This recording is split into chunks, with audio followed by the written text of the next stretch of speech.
Queridos hermanos, buenos días. Hoy la iglesia celebra a San Pablo VI.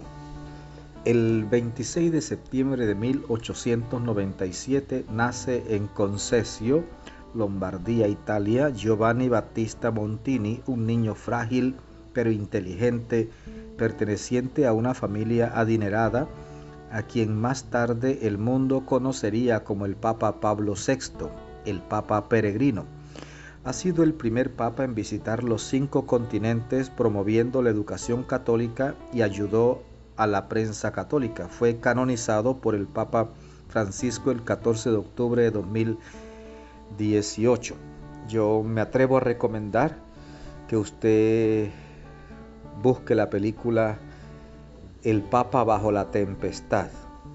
Es de Pablo VI. Son 2 películas. La verdad que las va a disfrutar. Un hombre sabio, inteligente, pero que sufrió mucho. Vivió siempre bajo la tempestad. Le tocó una época demasiado difícil, pero supo mantenerse en pie, supo mantener la firmeza de la doctrina. Que esta época en la que estamos nosotros ahora nos encontramos con demasiada gente que quizás por miedo a, a las fuerzas contrarias de este mundo están cediendo. Pablo VI no cedió, se mantuvo fiel en la doctrina. Extraordinario Pablo VI, así que le invito, el Papa en la tempestad. Nosotros vamos a escuchar el texto del Evangelio y este texto lo escucharemos pidiéndole al Espíritu Santo que nos ilumine, que nos llene con su gracia, con su bondad, con su misericordia, que esta palabra pueda penetrar hasta lo más profundo de nuestro corazón y transformar nuestra vida. Amén. Marcos 11 del 27 al 33. En aquel tiempo Jesús y sus discípulos llegaron de nuevo a Jerusalén. Mientras Jesús caminaba por el templo, se le acercaron los sumos sacerdotes, los escribas y los ancianos y le preguntaron: ¿con qué autoridad haces esto? ¿Quién te ha dado autoridad para actuar así? Jesús les respondió: les voy a hacer una pregunta. Si me la contestan, yo les diré con qué autoridad hago todo esto. ¿El bautismo de Juan era cosa de Dios o de los hombres? Contéstenme. Ellos se pusieron a razonar entre sí. Si le decimos que de Dios, nos dirá entonces por qué no le creyeron. Y si le decimos que de los hombres, pero como le tenían miedo a la multitud, pues todos consideraban a Juan como verdadero profeta, le respondieron a Jesús: no lo sabemos. Entonces Jesús les replicó: pues yo tampoco les diré con qué autoridad hago todo esto. Palabra del Señor. Gloria a ti, Señor Jesús.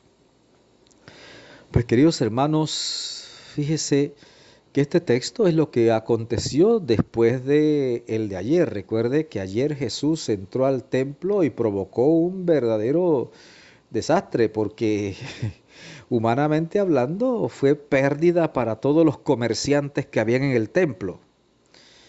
Claro que el templo no es lugar de comercio, no es cueva de ladrones como lo señaló Jesús. El templo es lugar de oración, es casa de Dios. Vamos al templo para encontrarnos con el Señor. Pero ahora, después que Jesús hizo todo ese signo en el templo, las autoridades religiosas lo van a confrontar. Aquí aparecen eh, los escribas y los ancianos y los sumos sacerdotes y le preguntan: bueno, ¿con qué autoridad haces esto? ¿Quién te ha dado autoridad para actuar así? Y Jesús, que siendo Dios hecho hombre, posee la sabiduría en plenitud, les va a hacer una pregunta y les dice: miren, contéstenme a esta pregunta. Si ustedes me dicen: ¿quién envió a Juan a bautizar? Yo les respondo a su pregunta, pero contéstenme primero ustedes a mí. Ellos entonces se apartaron un poquito y comenzaron a deliberar. Si decimos que Dios lo envió, entonces va a respondernos por qué no le creyeron. Pero si decimos que el bautismo de Juan era cosa de hombres, Y dijeron, no, no podemos decir eso, porque si decimos eso, el pueblo se nos viene encima, porque el pueblo tenía a Juan por profeta. Creyeron que se salían con la suya diciendo, no, no sabemos quién envió a Juan a bautizar. Y dice Jesús, yo tampoco les digo con qué autoridad hago esto. Fíjense que Jesús no dice, no sé con qué autoridad, sino le dice, no les digo, punto. Y ahí pues no tuvieron más que hacer en ese momento. Jesús siempre va a mostrar con sus palabras y con sus acciones la sabiduría de Dios y el querer de Dios, la voluntad de Dios. Lo que Jesús hizo en el templo fue purificar el templo, o sea, sacar el mal del templo. El templo es la casa de Dios. Entonces Él comenzó a sacar el mal, expulsando a los vendedores, a los que hacían comercio. Con las cosas de Dios no podemos hacer negocio, con las cosas de Dios no podemos negociar, no podemos nosotros traficar con las cosas de Dios. Lo de Dios es de Dios y es sagrado. Y tu cuerpo es templo de Dios y es sagrado.